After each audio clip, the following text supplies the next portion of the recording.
Bihar cricket association एक बार फिर से सवालों के घेरे में आ गया है। बीसीए अध्यक्ष राकेश तिवारी पर लगा बड़ा आरोप। पैसे लेकर रणजी ट्रॉफी में खेलने का मौका देते हैं बीसीए अध्यक्ष राकेश तिवारी। बीसीए अध्यक्ष राकेश तिवारी पर बड़ा आरोप लगाकर सनसनी पटना में फैली है। बता दें कि अमित शाह के नाम का इस्तेमाल भी बीसीए अध्यक्ष राकेश तिवारी करते हैं, दबदबा बना के रखते हैं। ये तमाम आरोप जो है बिहार क्रिकेट एसोसिएशन के पूर्व पदाधिकारी लगा चुके हैं। हम अपने पटना के खास करके सभी सम्मानित मीडिया मित्रों को हार्दिक अभिनंदन करते हैं कि आज आप यहाँ पर आए हैं। यहाँ आने का कारण ये है कि जो देश का आज के डेट में सबसे प्यारा खेल है क्रिकेट, और बिहार देश का तीसरा सबसे बड़ा राज्य, गौतम बुद्ध महावीर चाणक्य का राज बिहार, क्या स्थिति सिर्फ एक आदमी ने बना दिया है। उसी से रिलेटेड सबसे दुर्भाग्य है कि किस प्रकार जो बिहार क्रिकेट एसोसिएशन का खाता पटना बोरिंग रोड स्थित HDFC बैंक में था और 24 जून को कोषाध्यक्ष की आकस्मिक मृत्यु हो जाती है और 26 तारीख से पैसे की निकासी शुरू हो जाती है। वैसे तो मैंने अपने रिलीज में सारी बातें बोला हूँ। मैंने आपको ये भी बताना है कि आज के डेट में अवैध रूप से बिहार क्रिकेट संघ के कार्यालय में सूची प्रेस रिलीज के पीछे में लगा हुआ है, 24 लोग काम कर रहे हैं। मैं किसी के पेट पे लात नहीं मारना चाहता हूं, बट सुप्रीम कोर्ट के आदेश के तहत आज हिंदुस्तान में BCCI और उसके तमाम एफिलिएटेड यूनिट्स उसी गाइडलाइंस में चलते हैं। CO से शुरू करके एक चपरासी तक आई है, बगैर विज्ञापन के किसी की बहाली नियुक्ति नहीं हो सकती है। लेकिन बिहार क्रिकेट एसोसिएशन राकेश कुमार तिवारी के नेतृत्व में इस देश का एक अनूठा एसोसिएशन है कि जहां पे कार्यरत कोई भी कर्मचारी की नियुक्ति प्रॉपर गाइडलाइंस के थ्रू नहीं हुआ है। उसका भी कारण है, जो ग्रांट का पैसा BCCI करोड़ों रुपया देता है, वो पैसा अगर किसी एम्प्लॉय को 1 लाख मिलता है उनको दिया जाता है, बाद में उनसे ले लिया जाता है। ये पक्का मेरे पास सबूत है। ये आगे देखते जाइए, हो सकता है ED और CBI भी इस केस में दखल दे बैंक वाले गबन के मामले में। इन्हीं सब चीज़ों को बताने के लिए चयन प्रक्रिया, पटना हाई कोर्ट ने चयन प्रक्रिया पर सवाल उठाया था और चयन प्रक्रिया में कोई बदलाव नहीं हुआ। एक अंतरिम स्टे जरूर लग गया है, 2 तारीख को उस पर फिर बहस होगी, लेकिन कोर्ट का भी आदेश का अनादर किया राकेश तिवारी और उनके संगठित गिरोह के ऑर्गेनाइज क्रिमिनलों ने। चयनकर्ता कौन है? जो कोई भी जो गाइडलाइन है उसको नहीं पूरा कर पाते हैं। कोच कौन है? अभी बिहार सीनियर टीम का जो कोच है, दोनों को मिला के बॉलिंग और बैटिंग कोच एक ठो रणजी ट्रॉफी खेले हुए हैं। खैर चलिए, इन सब पे हम व्यक्तिगत टिप्पणी नहीं करना चाहते हैं, लेकिन चूंकि मामला क्रिकेट से जुड़ा हुआ है, बिहार में अनेक प्रतिभाएं हैं जिनको मौका नहीं दिया जा रहा है क्योंकि उनके चाचा पापा, उनके चाहने वाले, उनके जो गुरु हैं, उनके जो मार्गदर्शक हैं, कहा जाता है कि ये लोग उस कैंप के हैं। इसलिए हम बहुत सारी बातें हैं, कहेंगे तो रात हो जाएगी। फिलहाल पटना श्री कृष्णापुरी में बैंक गबन के मामले में FIR दर्ज है और उसकी जांच चल रही है। क्योंकि जांच चल रही है तो इस पर हम ज़्यादा रोशनी डालेंगे नहीं, लेकिन मुझे उम्मीद है कि पटना पुलिस निष्पक्ष रूप से जांच करके जो भी दोषी होंगे उनको उनके दोष के हिसाब से सज़ा ज़रूर मुकर्रर करेगी। अंत में हम इतना ही कहना चाहते हैं, क्योंकि बिहार क्रिकेट संघ BCCI का एफिलिएटेड यूनिट है। BCCI जिस तरह से कवरअप कर रहा है, प्रोटेक्शन कर रहा है, ये बड़ी ही दुखदाई है। मैं 2 उदाहरण दूंगा बात खत्म करने के पहले। ये हैं हमारे संजय कुमार पूर्व सचिव, जिनकी नियुक्ति उसी चुनाव में हुई थी जिस चुनाव को BCCI ने, तत्कालीन BCCI ने अपने देख रेख में कराया था, लेकिन चूंकि सारा खेल था चेक साइन करने का, संजय कुमार जितने दिन भी सेक्रेटरी के रूप में रहे, इंटरनेशनल विमेंस मैच भी कराने का पहली बार पटना में महिला का इन्हीं के वजह से हुआ, लेकिन चूंकि ये यशमैन तिवारी का नहीं बन सके, चेक साइन करने का पावर उसको नहीं दिए, तो बिना किसी नियम कानून के 4 महीना में इनको 31 जनवरी 2020 को हटा दिया गया। इनके बाद चेक साइन करने के रूप में ज्वाइंट सेक्रेटरी के रूप में भोजपुर के कुमार अरविंद जी आए। 2-2.5 महीना, क्योंकि एक फ्रॉड आदमी के कहे अनुसार जो जेन्युइन आदमी है कैसे चलेगा, उसको भी हटा दिया गया। तब 2022 में पुनः चुनाव हुआ। उस चुनाव में सबसे जो अहम चीज़ है, इलेक्टोरल रोल में 3 आदमी का नाम नहीं था। वो तीनों को गोवा से आए हुए चुनाव अधिकारी ने, वहाँ भी संविधान का वायोलेशन हुआ था, उनको नियुक्त किया। अमित कुमार सचिव के रूप में नियुक्त किए गए। अमित कुमार चूंकि चेक साइन करने का पावर नहीं दे रहे थे, इसलिए अमित कुमार को पदभार ही ग्रहण नहीं करने की दिया गया। लेकिन अमित कुमार को आज के डेट में अगर तिवारी 22 के हिसाब से अध्यक्ष है तो अमित कुमार सेक्रेटरी है। हम इसको सेक्रेटरी मानते हैं, क्योंकि किसी कोर्ट कचहरी ने अमित कुमार के सेक्रेटरीशिप पर किसी तरह का टीका टिप्पणी नहीं किया है। जिस दिन अमित कुमार के इलेक्शन पे अगर टीका टिप्पणी हुआ तो सबसे पहले राकेश तिवारी, दिलीप सिंह जैसे लोग रिमूव होंगे। तो यही खेल है, सारा चेक का खेल है, मनी लॉन्ड्रिंग का खेल है। आगे का बात सचिव संजय आपको बताएंगे। धन्यवाद आदित्य भैया। बहुत बातें हो चुकी हैं बैंक को लेकर काफ़ी कुछ क्लियर भैया ने किया भी, कुछ नई बातें भी हैं जो आपको जाननी चाहिए। राकेश तिवारी, हालांकि मैंने तो एक स्लोगन दे के रखा है कि राकेश कुमार तिवारी बिहार क्रिकेट के लिए एक श्राप है और अभिशाप है, जिसका एक सूत्री कार्यक्रम है बिहार क्रिकेट को लूटना और उसकी अस्मिता को बर्बाद करना। मैं कई जगह बोलता हूँ, बातें हो चुकी है बैंक की। मैं एक छोटा सा उदाहरण देना चाहता हूँ। आदित्य वर्मा ने एक एप्लीकेशन डाला कि बैंक से घोटाला हो रहा है। उन्होंने जो बीसीसीआई से जो रकम आया बीसीए के बच्चों के लिए, या उन जिलों में जिनमें इंफ्रास्ट्रक्चर की तरक्की हो, उसको पैसा मिले, वो लूटपाट कर रहे हैं। और आदित्य वर्मा ने उसकी जानकारी दी थाने को, तो राकेश कुमार तिवारी क्या जवाब देते हैं? ये उनका एकमात्र उदाहरण रहता है कि आदित्य वर्मा का बेटा लखन राज क्रिकेट नहीं खेलता है, इसलिए ये बयान देते हैं। भाई, बातें हो रही हैं, आप लूट रहे हैं, वहाँ जवाब आप उनके बेटे पे 307 करते हैं। भाई, ये क्या है? उनका बच्चा क्रिकेट खेलता है, चलिए इनका बच्चा क्रिकेट खेलता है तो इन्होंने क्रिकेट के लिए सोचा। आप हम पे भी आएंगे, क्योंकि अब मैं बयान देने लगा हूँ, आप हम पे भी आएंगे कि संजय कुमार मंटू का बेटा क्रिकेट खेलता है, उनको नहीं खेलने दिया। तो मैं आप लोग के कैमरा के सामने बोलता हूँ कि राकेश कुमार तिवारी की इतनी ताकत नहीं है कि वो ये बात साबित करे कि मैंने पिछले 3 सालों से बिहार क्रिकेट में ना अपने बच्चा को कोई रजिस्ट्रेशन कराया और ना किसी ट्रायल में भाग होने दिया, क्योंकि मुझे पता है कि ये आदमी वही करेगा कि वह लूटना और लोगों को भावनाओं के साथ खेलना है। हमको एक जवाब चाहिए मीडिया के सामने। आदित्य वर्मा का बेटा खेलता है, ये तो आप लोगों को बताते हैं, वो क्रिकेट खेलता है। इन्होंने अगर कोशिश करा भी तो क्रिकेट में भेजने का, आपने क्या किया हर्ष तिवारी के नाम पर? आपका बेटा हर्ष तिवारी कौन है? आपने उसके नाम पर बिहार क्रिकेट का डोमेन क्यों खरीदा?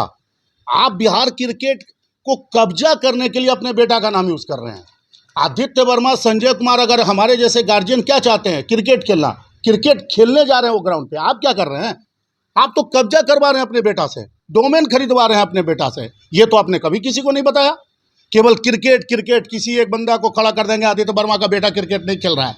अरे भैया, क्या आदित्य वर्मा को 18 साल पहले वो एक हम लोग कहानी सुने थे नंद जी वाली कि 8वां पुत्र कंस का वध करेगा, तो आकाशवाणी हुआ था। तो हो सकता है शायद उस टाइम के ये भी होंगे, बहुत बड़े भी नहीं है। तो इनको भी अगर आकाशवाणी आया होगा कि आदित्य वर्मा तेरा पुत्र जाओ क्रिकेटर बनेगा, क्या इन्हें पता था 18 साल पहले, जब इन्होंने एक झोला उठा के लोढ़ा कमेटी के रिफॉर्म के लिए अकेले चल दिया, अकेला चलो बंधु, कारवां बनती गई। आज बिहार क्रिकेट या नॉर्थ ईस्ट खेल रहे हैं, तो कौन सा वो रिफॉर्म कौन लाया जो आज बिहार क्रिकेट जो ये लूट रहे हैं? अरे यार, कद्र मत करो तो बर्बाद भी मत करो। आप केवल मुद्दा उठाते हैं भावनाओं से, ठीक है, बच्चा खेलता है, मेरा भी खेलता है, लेकिन आपको मैं पूरे कैमरा के साथ चैलेंज करता हूँ, आप बताओ कि क्या जब से हमारी आपके साथ लड़ाई हुई, हमारे बच्चा ने आपके साथ कोई एक ट्रायल किया? क्योंकि हमें पता था कि आप यही करोगे, इसलिए मैंने किसी भी, जबकि मेरा बच्चा क्रिकेटर है, उसने वर्ल्ड रिकॉर्ड बनाया। माननीय रविशंकर सिंह हमारे पहले थे, इनके रीजन में इन्होंने हमारे बेटा को खिलाया अंडर 19 में, वो जाकर वर्ल्ड रिकॉर्ड बनाया, 10 ओवर में 9 मैडन फेंका, बिहार का पहला बॉलर हुआ, लेकिन वो प्लेयर खराब हो गया। मैं जानता हूं कि ये पर्सनल हमला करेंगे, इसीलिए मैंने अपने बेटा को कोई ट्रायल नहीं दिया, लेकिन भाई वो क्रिकेट खेलता है, अधिकार है, लेकिन आप अपने बेटा के नाम पे कब्जा कर रहे हैं। कौन है हर्ष तिवारी? क्या उपयोगिता है उसकी बिहार क्रिकेट में? आपने उसके नाम पे डोमेन क्यों खरीदा? वाह, बाप बेटा राज करना चाहते हैं। बीसीए सोसाइटी, अरे सबको पता है बीसीए एक संगठन है, आप सीतामढ़ी से लाना चाह रहे हैं हर्ष तिवारी को। भाई आप हर जिला में 3-3 लोगों को ला रहे हैं, आपके ससुर खड़ा हो जा रहे हैं, अध्यक्ष बन जा रहे हैं सारण से। आप ये तो नहीं बताते हैं, आप बताते हैं केवल बच्चों के बारे में, केवल भावनाओं से खेलते हैं। अब ये नहीं चलेगा। और सबसे बड़ी बात, आपने जो आशुतोष नंदन सिंह जी की मृत्यु के बाद आपने जो ये आरटीजीएस बहुत गुमराह कर रहे हैं लोगों को, पोस्ट डेटेड। अब भारत 21वीं सदी में है तिवारी जी, 19वीं सदी में नहीं। हर कोई को पता होता है कि पोस्ट डेटेड और आरटीजीएस में क्या फ़र्क होता है। पोस्ट डेटेड पार्टी को दिया जाता है, आरटीजीएस हम खुद करते हैं, हम करें या हमारा स्टाफ करे। तो ये अब समझाना किसी को और को छोड़ें। हाँ, पता है क्या बहुत रसूख है आपका, लेकिन सब जगह कहता हूँ, रसूख किसी का काम नहीं आता, कागज़ कभी नहीं मरता है। आज आपकी ये रसूख और ये कागज़ आपको एक ना एक दिन फंसाएगा और आपको जेल जाना तय है। मैं उन बच्चों को भी कहना चाहता हूँ, उन क्रिकेटर को कहना चाहता हूँ, टाइम बहुत कम लूँगा क्योंकि बहुत सारे लोग हैं, क्यों देते हैं 35 लाख? क्या होता है भाई? आप देखे होंगे अभी कल का रिसेंट घटना, कल 18 टीम गई है, 2 मैचों के लिए 18 टीम। क्या ये 2 मैच में 18 प्लेयर को ये देख लेंगे? नहीं देखेंगे। 11 खेलेंगे एक मैच में, दूसरा में 2 या 3 या 1 लाएंगे। 12 बच्चे, बाकी 6 बच्चे क्यों गए? फिर वो 18 चेंज हो जाएंगे। क्यों? क्योंकि भाई उनको वो, हम कई जगह बोलते हैं, वो तो 35 लाख का पहाड़ा पड़ रहे हैं ना। उसके बाद एक्सटर्नल वो जो उनके साथ जितने गुर्गे हैं, वो जो है ना साथ में घूमने वाले, उनको तो कमीशन भी चाहिए ना होटल से। हर दिन का एक होटल 7,000 का, 7 बच्चों का, उनको चाहिए प्लेन से भाड़ा में। तो ये क्या करेंगे? लूट रहे हैं। और एक चीज़ कहना बंद करें, वो उनके बच्चों पर घात करना बंद करें। मैं बोलता हूँ, आप बोले हमारे बारे में, मैं तो आपका खुलेआम सब जगह बोल रहा हूँ, आपका भंडाफोड़ कर रहा हूँ। आप बच्चों पे हमला बंद करें और जो सच है वो बोलें। धन्यवाद। आज के प्रेस वार्ता में जिस तरह से आप लोगों ने मीटिंग रखी है, राकेश तिवारी जी बहुत दिनों से अपने कार्य पे काम कर रहे हैं, लेकिन कहीं न कहीं ज़्यादातर वो विवाद में ही रहते हैं। बहरहाल फिर भी उन पे जो है कार्रवाई नहीं हो पा रही है, ना बिहार सरकार की नज़र है, ना पटना पुलिस की है, कोई ना विभागीय है। और तो उनके तो देखा जाए तो छात्र भी कई बार आंदोलन को खड़े हुए, उनके कार्य को लेकर के वो ढंग से काम नहीं करते हैं, भेदभाव करते हैं, बहुत सारे आरोप लगने के बावजूद भी अपने कार्य पे हैं। आज भी उनके नया मामला है, क्या करें? देखिए, राकेश तिवारी जब 2019 में अध्यक्ष पद पर चुने गए, मैं थोड़ी सी उस समय की बात बता देना चाहता हूँ। उस समय भी उनका चुनाव अवैध था, 22 में चुनाव उसमें भी अवैध था। राकेश तिवारी के बारे में सिर्फ एक ही चीज़ मैं कहना चाहूँगा, बाकी लोगों ने बहुत कुछ बता दिया। उनका एक ही मंशा है बिहार क्रिकेट के लिए कि बिहार क्रिकेट में सारे पूरे जितने हैं जिला डिस्ट्रिक्ट्स, 38 डिस्ट्रिक्ट्स में अपने ढंग से अपने आदमी को बैठा दें और सिर्फ पैसा कमाना, सिर्फ पैसा कमाना, भ्रष्टाचार करना, यही उनका काम है। ऐसी मकसद से वो यहाँ आए हुए हैं बिहार क्रिकेट में। अपने को कहते हैं कि भाई हम एक जय शाह जी हैं, उनके पिता हैं अमित शाह जी जो गृह मंत्री हैं, नंबर 2 हैं, मेरा उनसे बहुत अच्छा रिलेशन है, उसी का भय ये दिखाते हैं। क्रिकेट से इससे कुछ लेना देना है नहीं, क्रिकेट एक अलग ही दुनिया है। तो इसमें उन लोगों का नाम अगर कोई लेता है तो निश्चित तौर पर उनको बदनाम करने की कोशिश करता है, जो उनको नहीं करना चाहिए। तो राकेश तिवारी डेवलपमेंट पर कम और पैसा कमाने पर ज़्यादा लगे हुए हैं वो, और जब तक वो व्यक्ति हटेगा नहीं यहाँ से तब तक बिहार क्रिकेट का विकास होगा भी नहीं। विगत 5 वर्षों में आज एक भी इंफ्रास्ट्रक्चर राकेश तिवारी बता दें कि हमने बिहार में खड़ा किया है। एक मोनियोलक स्टेडियम का भी MOU उन्होंने किया है, वो हमारे समय में ही हो रहा था, उसी समय इसको हो जाना चाहिए था, लेकिन किसी कारण से नहीं हो सका वो। लेकिन आज हुआ, चलिए अच्छी चीज़ है ये क्रिकेट के लिए अच्छी है, लेकिन हो जाए तब ना। इसके पीछे कौन सी राजनीति है तो हम नहीं बता सकते हैं। इसलिए राकेश तिवारी का हटना बहुत ही ज़रूरी है। FIR का कहानी बता चुकी है, और क्यों नहीं इस सुशासन के राज्य में उनके ऊपर कार्रवाई किया जा रहा है, हमसे बेहतर आप लोग समझ सकते हैं। यहाँ पर तो देखा जाए, हाँ, तो है आप कार्यालय जाते हैं कि नहीं, आप कार्यरत है कि? एक बात तो सबसे पहले साफ मैं कर दूं, क्योंकि सारा फर्जीवाड़ा ही यहाँ है। राकेश तिवारी जी का, जो अपने आप को स्वयंभू अध्यक्ष कहते हैं, उनका सारा फर्जी ही कारोबार चल रहा है। कहिएगा कैसे? तो प्रोसीडिंग रजिस्टर फर्जी नियुक्ति, जितने भी पदाधिकारी हमारे बिहार क्रिकेट एसोसिएशन में हैं, हमारे गार्जियन पूर्व सेक्रेटरी रविशंकर प्रसाद सिंह और हमारे बड़े भाई संजय जी यहाँ मौजूद हैं। क्या बिहार क्रिकेट एसोसिएशन का जो संविधान है वो इजाज़त देती है जो अध्यक्ष किसी को नियुक्त कर दे? उसका क्या विज्ञापन निकला था? किसी भी नियुक्ति पर अगर सिग्नेचर होता है तो वो सेक्रेटरी का होता है, जहाँ तक मैं समझता हूँ। फर्जी वेबसाइट जिसका FIR हमने करवाया है और उसमें जांच प्रगति पर है, 632/24 जो चल रहा है, और वेबसाइट ऐसा जिसका जिक्र पहले संजय जी ने कर दिया है, उसमें ज़्यादा जाना नहीं है। फर्जी जिला संघ, यहाँ फर्जी जिला संघ बनाया जा रहा है। 22 से पहले जिसका कोई पता नहीं था, एक चौक चौराहे पर डोसा बेचता था, वो आज सेक्रेटरी के रूप में उसको स्थापित करने का जो हो जहद चल रहा है। लेकिन वहाँ है क्या? 1 मैन शो है, जो जी हाँ करेंगे उनको रखा जाएगा, क्योंकि संविधान से कोई मतलब नहीं है इसमें। तो हमें लगता है शायद, क्योंकि सोसाइटी एक्ट में रजिस्टर्ड मेरा संविधान है और उस संविधान के साथ इतना घोलमेल हो रहा है, घालमेल हो रहा है और भ्रष्टाचार फैलाया जा रहा है, फिर भी सरकार की नज़र नहीं जा रही है। हमारे सुशासन बाबू यहाँ अभी मुख्यमंत्री हैं, तो मैं उनसे भी आप लोगों के माध्यम से आग्रह करना चाहूँगा। बहुत सारे लेटर आज तक हम, आदित्य भैया, मंटू जी, सब लोगों ने हर स्तर से सरकार के संज्ञान में लाने का काम किया, लेकिन और BCCI को तो हज़ारों मेल, कहिए तो हज़ारों मेल हमने भेजा है, लेकिन इस पर कोई सुनवाई नहीं हो रही है। उसी के आधार पर चल रहा है। यहाँ तक कि फर्जी सचिव भी बन गए, फर्जी बैंक अकाउंट, क्योंकि बैंक ऑफ इंडिया सचिवालय ब्रांच में हमारा अकाउंट था, जो 2018 में जब Bihar cricket association full fledge हुआ तो वहाँ अकाउंट खुला था। वही अकाउंट मेरा मूल अकाउंट है। ये तो जाली दस्तावेज बना के इस अकाउंट को खोला गया। उसमें शायद 10 करोड़ 80 लाख के अप्रॉक्स रुपया था, जिसमें 3 करोड़ के आसपास अभी भी है, और इससे तो 30 करोड़ रुपया इसमें आया। इसका तो इसमें 40 करोड़, इस 40 करोड़ का एक बंदर बांट करके फर्जी लोगों को सजाया गया है, जिसका जांच चल रहा है।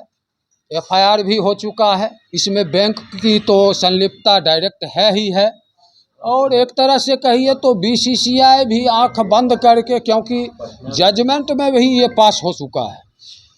माननीय पटना हाई कोर्ट के संदीप बाबू का जो बेंच था, उसके जजमेंट में भी ये उल्लेख है। एक मिनट अमित जी, लोग को एक चीज़ बता दी, बहुत बढ़िया बात इन्होंने बताया।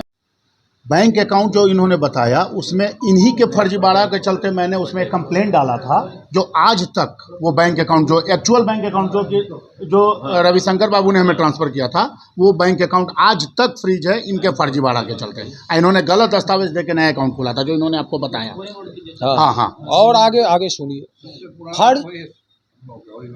इसके बाद एक तरह से कहिए तो फर्जी कमिटी ऑफ मैनेजमेंट, वो भी फर्जी, आप अच्छे हैं, वो भी फर्जी, क्योंकि हमारे लोकपाल थे राघवेंद्र बाबू, जिन्होंने ज्वाइंट सेक्रेटरी के कार्य को रोका था।